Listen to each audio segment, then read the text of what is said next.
this is the summary for the day of 530 for the 7th of August. Just some conclusion. I think the Ukrainians are making good progress over at Robotyne.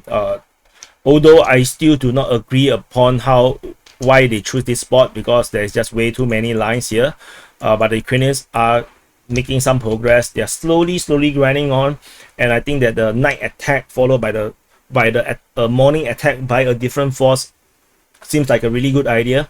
And the Russians will have to rotate faster, or they will have to reinforce as soon as maybe a few hours after the first attack was reported, to keep the troop fresh. I'm not sure how the Russians are going to do it, because the Ukrainians might be monitoring through drones and whatever and sending artillery to disrupt rotations. So I'm not sure how the Russians are going to deal with it, but this is a good new tactic by the Ukrainian forces. And reinforcement continue to be reported means that the Ukrainians are not going to give up. They are going to continue to push Robotyne and break the line.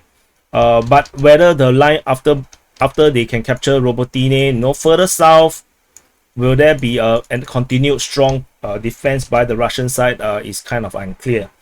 Maybe to the Ukrainians this is the only line, and after they can break through this only line, they can actually break through the rest very quickly. Maybe that's how the Ukrainians see it, which we cannot see because they have intelligence we do not have. So maybe that's the case. Otherwise, Ukrainians are running pretty out of idea about how to capture this area here, Robotyne and Robotyne. The Russians are holding them back pretty good.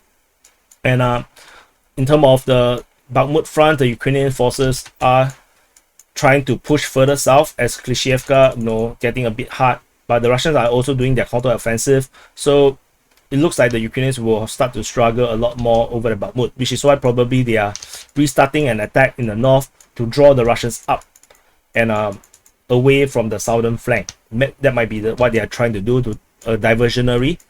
And the Russians are definitely not doing much here around the Kupyansk region.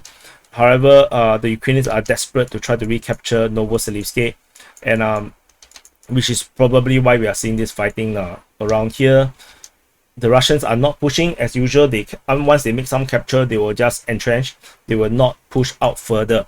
So the only main thing they are looking at is the Kupyansk front, where the Russians are making this massive push. I'm not sure when they will stop, because the Russian forces always tend to give up after 1 week. They will never reach 1 week. Almost a week they will stop their offensive. So let's see how this goes. Will the Russians continue to push all the way to the main road and capture Patropavlivka? I'm not sure if they will do that, but let's see how this goes. Anyway, this is the summary, and I'll see you. Do press the like button and subscribe if you're new to this channel, and I'll see you in the next update.